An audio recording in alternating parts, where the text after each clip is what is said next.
Hi guys, yan ang ulam namin ngayon. Ayan. Oh, sarap yan. Kasi init kami ng...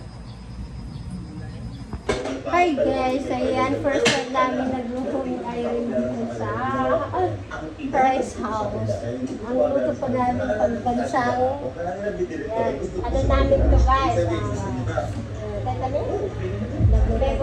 Favorite baboy. Tapos may nilay. Pampahaba ng buhay.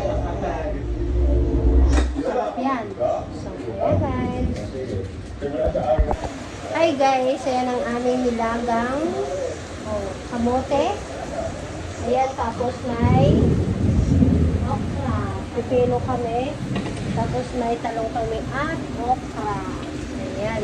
So, siyempre, hindi mawawala yung bagong namin. No? May sili kami. Tapos, siyempre, yung bagong commercial kami.